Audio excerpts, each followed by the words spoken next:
Weird. Yeah, it's kind of painful talking to black screens. It's like is anyone there? But this is great. I am so I just happy that. wanted to know what I'm talking about. Uh, there are two of us here. And we are practicing social distancing and everything else. So I got my mask.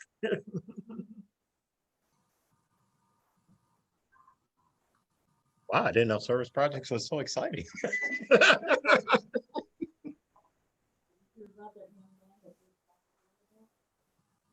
No, I did not actually. That's a pretty Yeah. big deal. Yep. Did I miss an EK or? It wasn't Lincoln.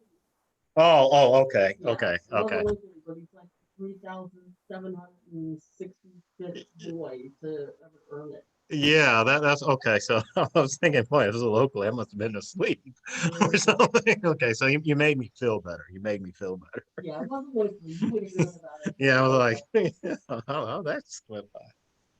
That's a pretty big deal. Is it possible for them to talk or? Yeah. Oh, okay, If awesome. they Okay, great.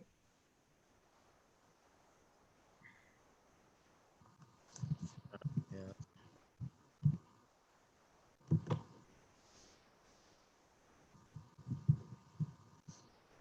When do we You can give it? start right now. Go I ahead. can. Okay. Mm-hmm.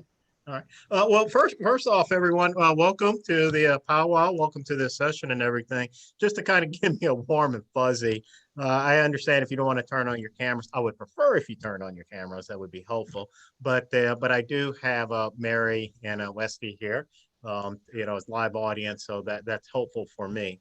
But if you, at the very least, can do like a thumbs up using the reaction button, that'd be awesome. Just to kind of give me a warm. Oh, thank you. Appreciate it, Barbara. There we go. Anyone else? Good, good. Okay, awesome. Oh, we got two Leslies. Okay. Then, I'm on two different screens. got it. Sorry. No, no worries, no worries. My Miss Mary is also Mary too, so my numbers were inflated there on those pieces. We just want you to feel as important as. Awesome. What about Angela and either Jessica and Stephen, or maybe Jessica and Stephen? I'm not sure. Okay, okay. Oh, okay, awesome. Thank you for saying that. And then Montana. Oh, Debbie Montana. Oh, Debbie. Okay, okay, awesome. All right. And then we got Becky and Rachel with Pack 376. That is stupendous. Okay, so I am going to go and get started without much ado. I kind of like to start off with a joke.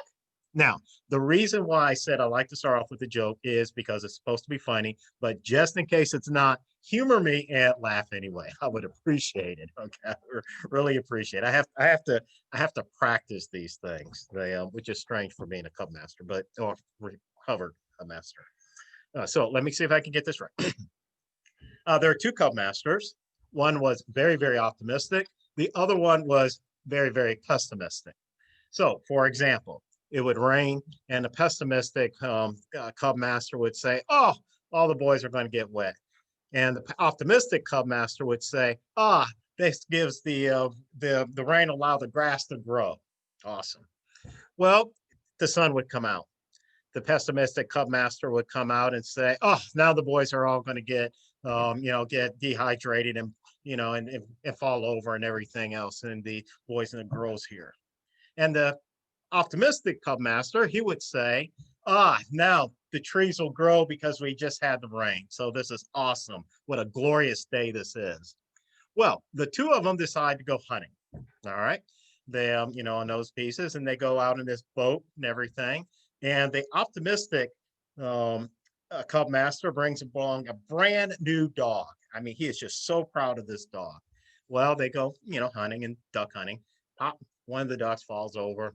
And so the optimistic cub master sends the dog out. And this is a special dog because it walks on the water. This is pretty cool. It walks on the water, picks up the duck, brings it back. And the optimistic cub master looks at the pessimistic cub master and says, "What do you think?" And And the pessimistic Cub Master says, see, I told you that dog couldn't swim.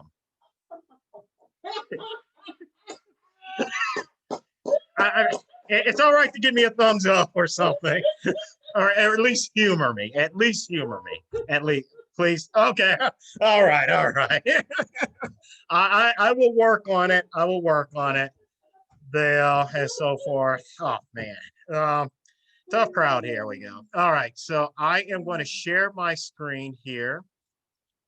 There we go. Share. And where's my presentation? Right there. Share that. Give it a second for the screen up there to disappear so I can throw it on slideshow and from the beginning. Okay, awesome. You can see my slideshow and everything. Sound good? Okay, awesome. Oh, okay. So for today, what we're talking about for approximately next hour, we don't have to take up the entire time, but you know, for the adequate amount of time, is what we're going to ask is, where do I find service projects? Whoops, we have one person. Okay, awesome. You know what the short answer is that, you know, you could just go to a website and pull down a whole bunch. You can go to Byron on scouting and pull down a whole bunch. That really is the short answer. And in fact, what'll happen is that towards the end of this presentation or afterwards, hopefully I'll get everybody, you can email me and I will email you a document that I'll show you, share with you. So that's really kind of the short answer. But what I wanted to do was to explore it a little bit differently. Okay, I wanted to take a little bit of a different tack on it. So the way I want to approach it, this session here, is one, introductions. They'll maybe have a couple of folks share, you know, who they are, a little bit about their backgrounds, keep it to about 30 seconds or so. Talk about the current state and then a future state, not the current state of the of scouting, but the current state of how do we actually get our service project and where do we think that we can take it, and then come up with some action plans to close that gap and then finally give you some resources. So that's the way I kind of like to approach this, you know, on, you know, by and large on those areas. In addition to, you know, who you are and what unit you're with and what your role is, I'd appreciate to know who or what or is your favorite cartoon hero. Okay, your favorite cartoon hero. I'm going to start off, you know, kind of set the example, you know, model the way, you know, as we should do as scouters. My name is John McLothian. Essentially, I grew up in scouting. My dad was the Cub Master. My mother was the den leader. They earned my Eagle Scout. Came back into scouting when my son was a joined Cub Scouts in, you know, kindergarten, first grade, and then was reinvigorated back into the scouting organization. So I am a recovering Cub Master several years ago with Pack 504, and then moved when my son transitioned over to Boy Scouts. Of course, I transitioned with him, and then he's aged out now, and I work primarily with the council, nominating committee and wood badge and things of that nature. So I've been around for a day or two. However, a lot of people have been around for a day or two also. And one of the things I have learned about scouting is that just when you think you've learned everything there is to know about it, you open up a door and there's a whole new world out there. So I've taken up a little bit too much time in introducing myself, but I would like to end and then want to pass the baton off. My favorite cartoon hero, believe it or not, is Balto, the dog. Yeah, I love it when the kids hit that age group because that's just something that I happen to like. Since we're doing Brady Bunch style here, Mary, can you introduce yourself real quick? Yes.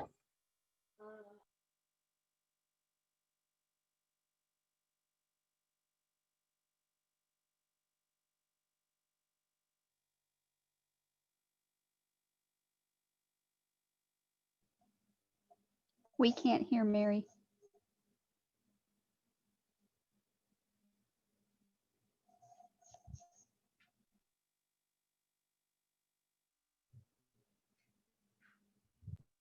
Me on mute. Can you? She's not on mute, but it's not picking up her. I guess her mic's not picking her up.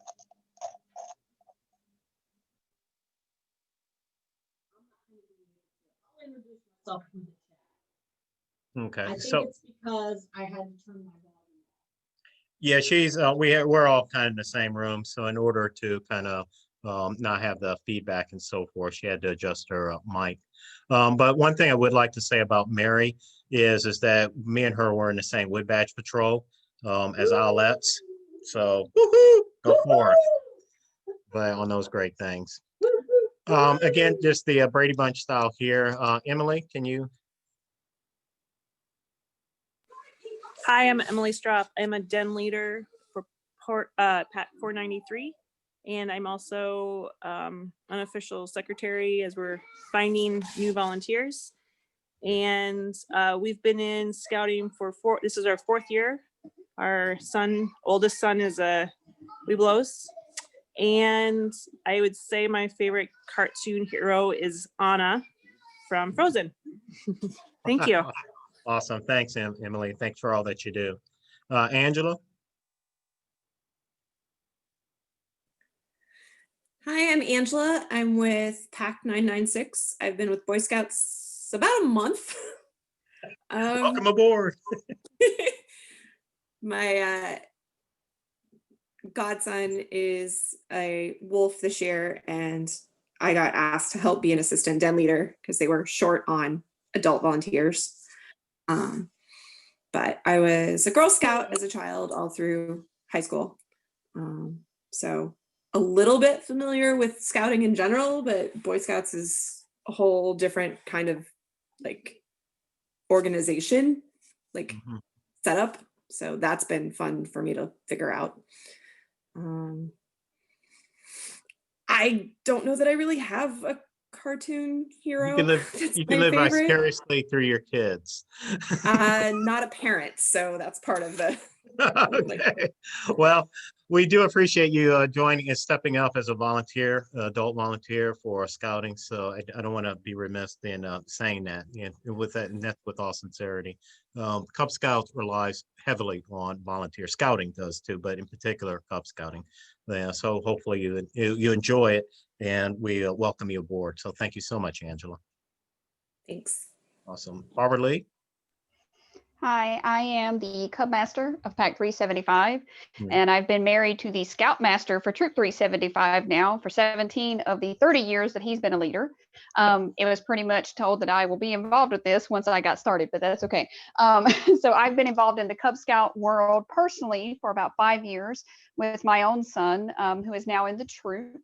But I stayed behind, and I'm continuing to build up our pack that works along with the troop. I also have 12 years experience as a Girl Scout leader. I'm still involved in that, so I'm part of all 3 groups, Girl Scouts, Cub Scouts, and Boy Scouts. We actually are camping. I'm leaving at 4 o'clock to go camping tonight with my Cub Scouts. So that's all we do in this house. The scouting family. Yes, very much so. And so, and now we have a new grandson who's going to end up going back through it. So we're never leaving. But yes, we eat, sleep, and breathe scouting in this house. And thanks to my kids, my favorite cartoon is SpongeBob. I'm sorry, would you say your favorite cartoon hero? Oh, SpongeBob. Got it. SpongeBob. Okay, cool. And thank you for your time and service. Leslie? Hi, I am a Webelos den leader for Family Pack 374. My son is in my den. I actually have 2 dens. I have a girl den and a boy den. And then my daughter is in a girl troop, 1791. I'm on committee there. I was her Girl Scout leader for about 6 years, and this is our 4th year in Scouts with my son starting as a tiger. And I guess my favorite cartoon would probably be Phineas and Ferb. That's pretty cool. Awesome. Jessica and Stephanie or Stephen? Hi, it's Stephen Griffith. Awesome. It's my 2nd year with scouting. I'm a bear den leader with Pack 493. Never really involved in scouting as a kid, but my son wanted something to do, so we found something active for him, and here we are. Favorite I don't kind cartoon? of sounds kind of like what my dad told me was that, I didn't know what and then I said, oh, my dad could be the Cub Master. so, Oh. so what did you just sign me up for? Um, favorite just like cartoon is, Angela, welcome aboard. You will hopefully you'll enjoy your experience. all right. Debbie, I assume it's Debbie Montana. Sorry, am I unmuted? Can you hear me? Yes, Nope, ma'am. I'm muted. I started back in 1996 when my first son became involved in Cub Scouts up in Bremerton, Washington, and he was in an LDS Cub pack. They were the only one near us, and we started with them. And as we've moved across the country and my other son became involved, they are now 2 Eagle Scouts, and hopefully I'm going to have grandkids that can start one day in our troop, our pack. I've been with Pack 48 and Troop 48 and Crew 48 for all those years since we got here in 98. I'm committee chair, and it is, like you said, it changes all the time, but it is fun watching those little faces, enjoying themselves and growing, and then going into the troop. It's very rewarding. Awesome. What's And, your what's your favorite cartoon? oh, Scooby-Doo. Scooby-Doo always. Okay, awesome. Becky and Rachel, we got a little feedback. Hi, I'm Becky. Hold on. We have a couple different groups doing things here, so if you hear background noise, I apologize. I've been with in Cub Scouts since 1998. I did take a little bit of a break. I have 2 adult boys who are Eagle Scouts. I'm right now the committee chair for Pack 376, and I got into it because my son, who's now crossed over, got into it and said I would volunteer again.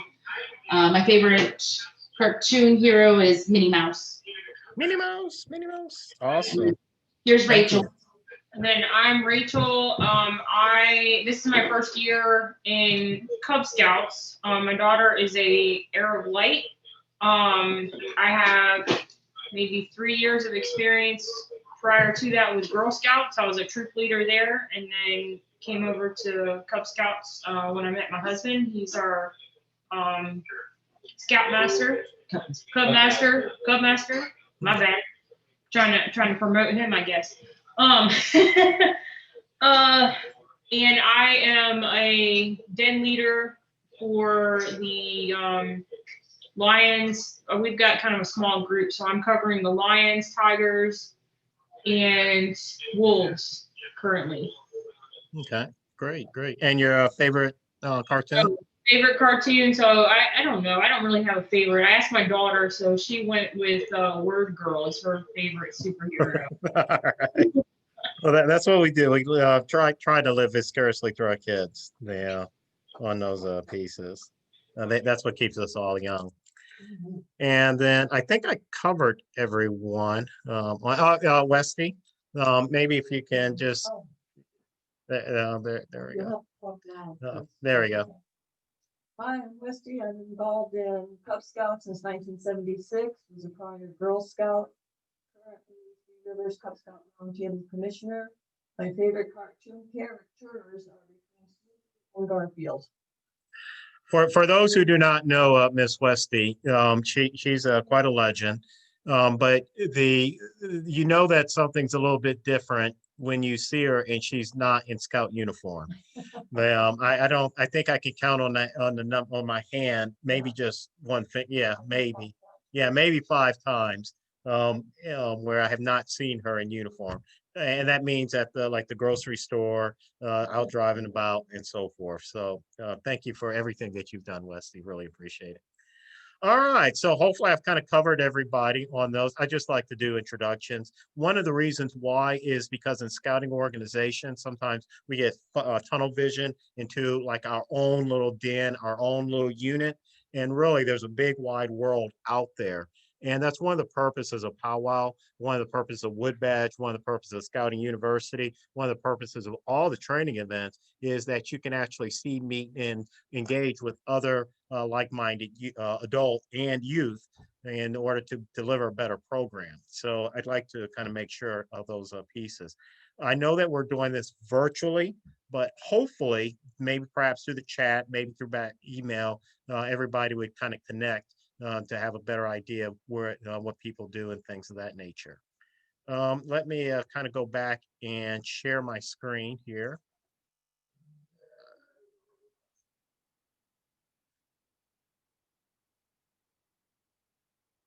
Okay.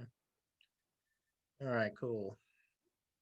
All right. Just before we get into like the current and future and all this other wonderful things, this is a journey to excellence. Now we do have a wide variety of folks on experience-wise on the call here, and so just to kind of make mention, what the journey to excellence is almost think of it as our scorecard. Think of the way that that's how we, as an organization, kind of track our progress. So it starts at the top from national, and then it goes all the way down. Okay, so each unit, meaning the pack or meaning the troop, is going to have their own scorecard. Okay, the dens will feed into their packs. One of the then there's several criteria on the journey to excellence, but the one that we're concerned about today is service projects. And so some of the criteria for the service projects, and I have them listed here. One is participate in service projects. Okay, so being scouters, leading our youth at the Cub Scout level, at the Scouts BSA level, it should be the other way around. They'll, where it should be youth led. They'll, it's just kind of a core value within scouting is that we provide service to others. In other words, where it's not about us, it's not about me, it's not about John as a person, but what is it that John can do for others? And that's what we're really trying to help instill within our youth. So it shows up on the journey to excellence as participate in service projects. Now, that can include home engagements serving others. Now, there's 3 levels within Journey to Excellence. There's bronze, silver, gold. Bronze, silver, gold. Bronze is where you participate in 2 service projects. Silver is when you participate in 3 service projects. And gold is where you achieve silver. So that means you achieve that you participate in the 3 service projects, but at least one of those service projects is conservation oriented. So as the, as we're kind of improving our packs, improving our troops, but here we're kind of more concerned on the Cub Scout side, improving our packs, really look through that journey to excellence is kind of our metric, our scorecard to see if we're doing a good job on those areas. So obviously, hopefully, the goal would be to achieve gold on those pieces, which means 3, but one of them has to be conservation oriented. Just real quick, right before I move on, because that can be a topic in and of itself. Are there any questions about Journey to Excellence? Give me a thumbs up, thumbs down on your reaction.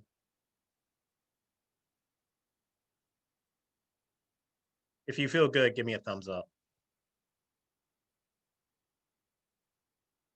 Okay. All right. Good. All right. Okay. Good. Good. Thank you. Thank you. I don't like to make assumptions, and that's why I ask, on those parts.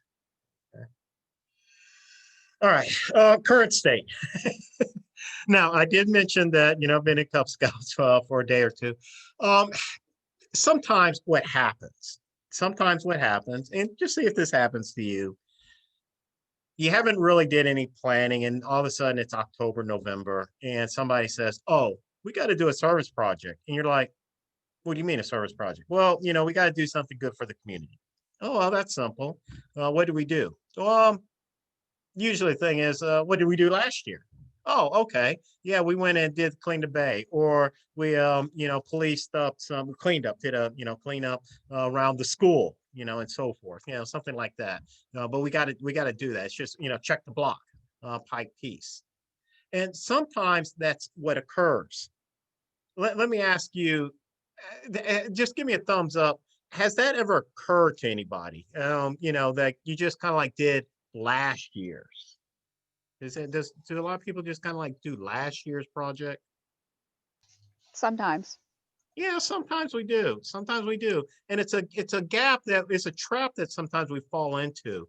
Now, for those who have been around for a day or so, it might seem just perfectly natural. It's like, well, we've already gone through a cerebral process of this. We've already thought everything out. This is just what we do. However, the problem is when new folks come in and they just kind of fall in line and just do what everybody else has done. And there's no reason as to why, or at least there's no explanation that's given. So let's explore that a little bit. What I'd like for you to think of, whether you've been around for a day or two or whether you're brand new, is be intentional in selecting the projects. Oh my God, what am I saying there? Be intentional. As opposed to just doing what you did last year. Now you can do what you did last year. I'm not saying that you can, okay. Just ask yourself, is this really what we want to do? And maybe it is, and maybe it isn't. But I'm also subtly kind of mentioning here is that all of that planning really should take place before Labor Day, before you get into the scouting year. Okay, so that's the first thing. Just ask, be intentional. The second thing I'd like for you to do, and politely challenging here, because that's what we do. We push each other. Okay, we push each other. That's how we become better. Is ask yourself, how can you go from being ordinary to the extraordinary? How can you take this service project to the next level on those areas? And that can be a little bit of a challenge, in those pieces. When let me just ask the group again, and you can raise your hands or thumbs up. Do you actually, or you don't have to say anything either. Do you actually plan out your service projects before the year begins? Yes. Okay. Does Our pack does everybody? it with our main yearly planning.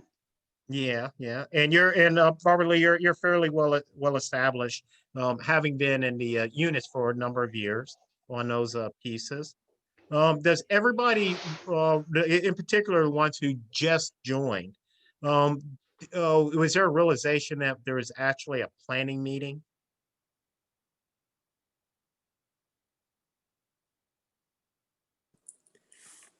I kind of joined after that happened. Okay, So I'm still playing catch up with everything that has already all right. been planned. Actually, that's a good thing, Angela, because at least you knew that there was a planning meeting. Okay. Well, I'm just saying, I've been on all sides. At least you knew that there was a planning meeting and that perhaps somebody kind of gave some thoughts to this. And that's what I really try to implore. Sometimes what ends up happening again is that we've done before, this is how we do it. And then the new people come on and they're not really shown how we got there on those pieces. Now, when you're trying to be intentional in selecting the projects, what I would suggest, okay, and these are just suggestions. Each unit, we're kind of independent, like Baptist Church, we're kind of independent. So we have a national framework, of course, but each unit has a lot of leeway in how they actually do it. But I would involve your committee. What do I mean by your committee? The other volunteers, your other parents. Okay. Now think about this for a moment. If you involve your parents in actually planning out the service project, those parents might actually be willing to help do the service projects. We already have enough of an issue of trying to get volunteers to assist. Okay, so this could be, I suggest to you, to each, kind of develop their own, that if you ask somebody up front, hey, what about this, this, and this? Perhaps when that time comes, they may say, hey, I really had an interest in it and I like to help out. That only helps make your job a lot easier. And you know what? It helps out the youth as well. I would note it in your annual plan. Okay. The session before this, we're talking about budgets and fundraising and things of that nature. And, sometimes, again, sometimes units kind of get in the habit, like one person pays for everything, or we don't know what's actually happening and those kind of things. And again, it begins with that planning. And then with that planning, with putting everything on the calendar, how you're actually going to pay for it and so forth. Well, the same thing with service projects. Okay. It should be in that plan, especially if you want to hit 3. And I am challenging you to hit 3 service projects, which really is not that difficult. I mean, one in the fall, one in the winter, one in the spring, it's a good challenge there. I would also ask, what objective are we really, really trying to accomplish? And what trait are we trying to enforce? Now, again, I am kind of looking at these service projects that take it to another level. But, we got young kids, boys and girls, 6, 7, 8. And one of the things that we really, really wanted to do as they're growing and maturing is to get them in the habit of providing service. That doesn't necessarily mean that it has to be, the Taj Mahal of everything. If you can just get them in the habit of doing it, then that habit will continue to go forward. That would be kind of interesting.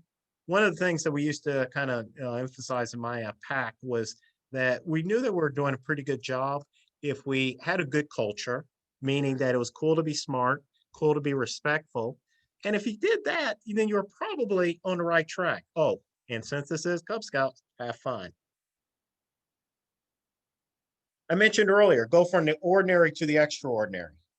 In other words, don't settle for mediocrity. Now, having said that, remember we are dealing with Cub Scouts. Okay, so they are little boys and girls on those areas. So it has to be age appropriate. It has to be age appropriate. I want to de-emphasize that part on that side. But even at a young age, because ultimately when they get into the Scout BSA program, when they're leading the units and directing and kind of going forward, kind of get them in the habit of maybe engaging them in the planning process. Oh, wow.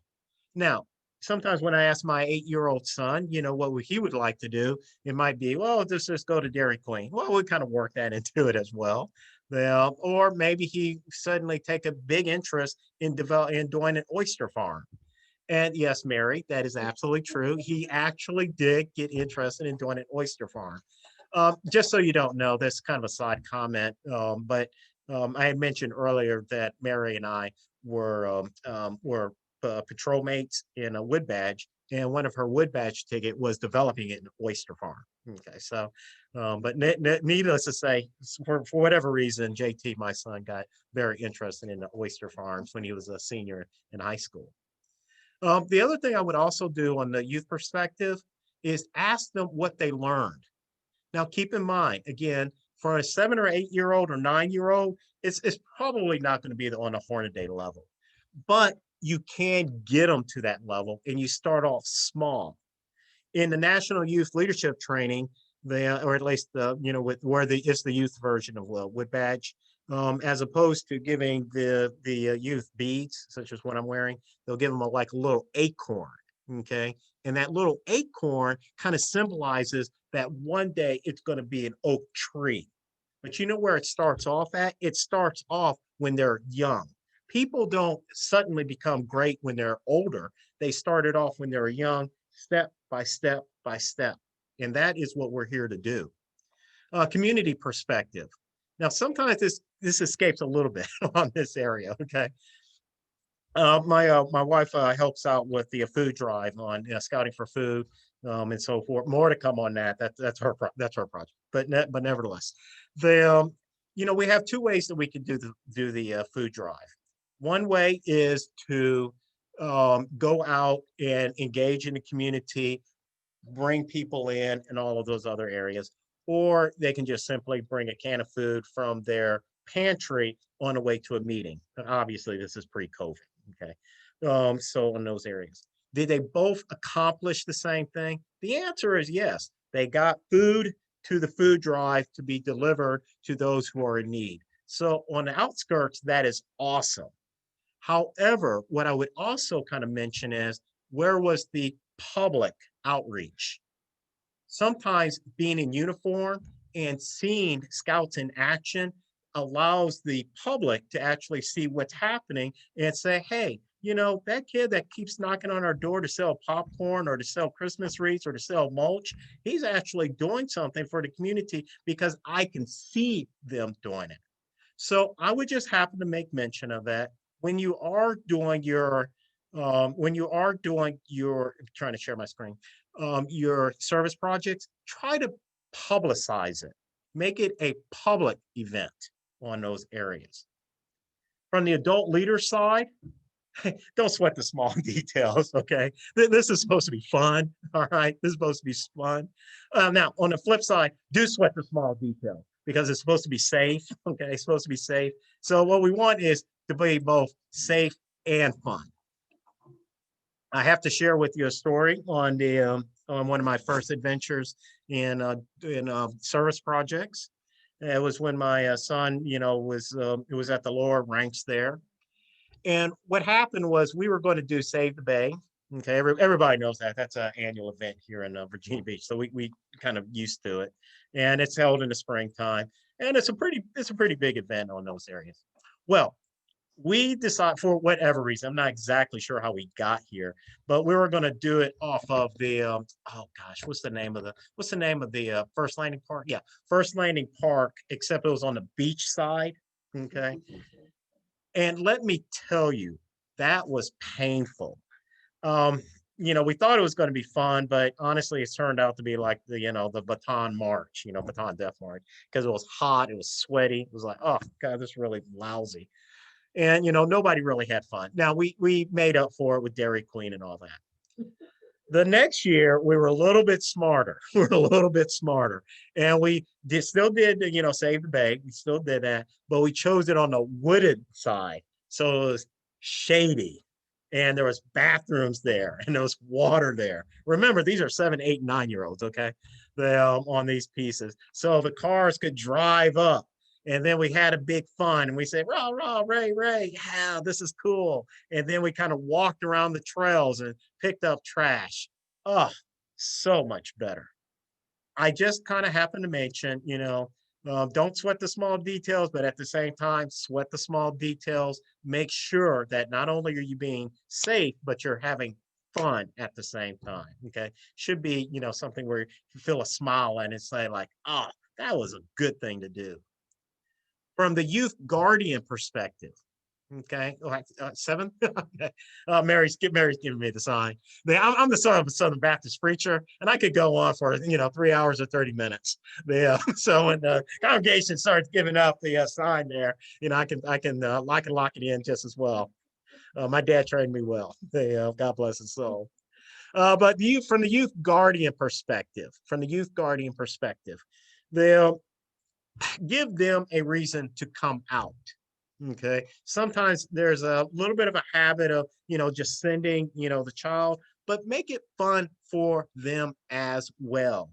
It should not just be fun for the youth. It should be fun for the adults. Okay. And it should be like, that was a good time. And I really enjoyed that. And I think that, if we take it to that next level of just, as opposed to just doing the event, like food drive, as opposed to just taking a can from the pantry and just dropping it off, how can we make it fun and exciting for everybody so that the youth can be a part of it, the community can see it, the adult leader keeping them safe and having fun, and the youth guardians can also have a good time as well. Just a couple of BSA administrivia. Yes, BSA. I learned. Be sure whenever you do your training, make sure it's documented in your BSA scouting records. They take that rather seriously. So yeah, I did learn this early on, that if it's not documented, it never occurred. Okay, so it is what it is. But be sure that who's ever in your unit, that they document it in the joint journey to excellence. Remember, 2 service projects for bronze, 3 for silver. If one of the three is conservation, and again, it should be really easy to do, then bam, gold. Remember, you cannot be compensated for your work. Okay, you can't be what's up? You can't be compensated for your work. This is a service project. Okay, so let's avoid those scenarios on that side. All right. I did promise that we had a series of things here. Let me see about doing this sharing here. This one, yeah. And I'm going to email out this document. Okay, it's a Word document. I kind of, whoops, that's the wrong one. Let me. Did you put it in the share drive? No. Let me. When I hit the share piece, I just think it's this one. There we go. And I'll send this out by email. In the chat box, I did put in there the email me directly, and I'll respond back with this sheet here. Source document is Byron's on scouting and scouting blogs and things like that. But what I did try to do was orient it back to Cub Scouts. Okay, orient it back to youth. All right, younger youth on that side. And as you can see, there's a wide variety of areas. Participate in scouting for food, collect gifts and make gifts basket for elderly people, stock shelves at the local food pantry, help beautify City Hall, clean up the shoreline. And then here, there were some tributes, some a little bit deeper discussions that some people did, like a sweet donation. And this was done by Den 6 down in Kansas. Again, you can share ideas across the way on those pieces. And this is what other units also did. So again, I'll share that by way of email. I just thought that that'd be easier unless I'm directed to do a different thing, by the folks who organized the area. So let me wrap this up and right here, there we go. Just a couple of things. One, make it fun. Cub Scouts, fun, fun. All right.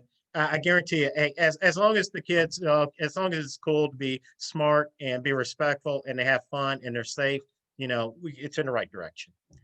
Make sure that it is age appropriate. Again, these are 7, 8, 9-year-olds by and large on that side. So be sure that it is age appropriate. Partner with another organization. One of the things that's a little bit different between scouting and other organizations is that in other organizations, they tend to just say, you can only do football, you can only do soccer, and they don't really want you to partner with other folks. I've been in a sports program as well.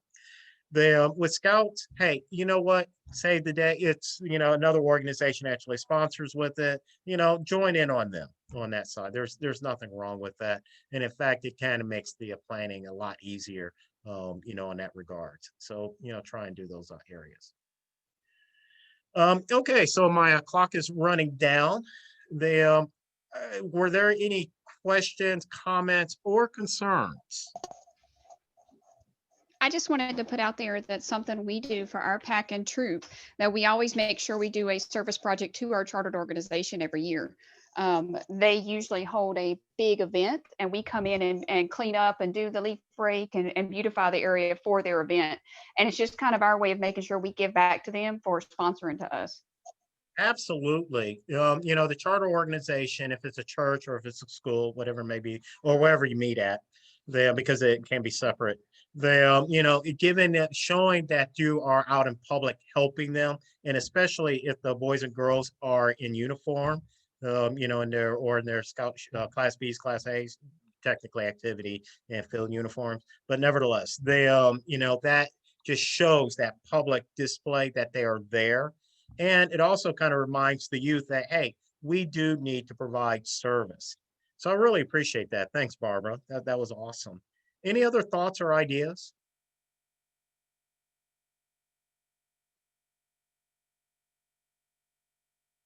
Okay. Mary, did I hit my time hack? Oh, she gave me a thumbs up. Damn. Awesome. Okay, well, what's next? What do I do now? Okay. Everyone have a great afternoon. Everyone have a great afternoon. Enjoy life and service on.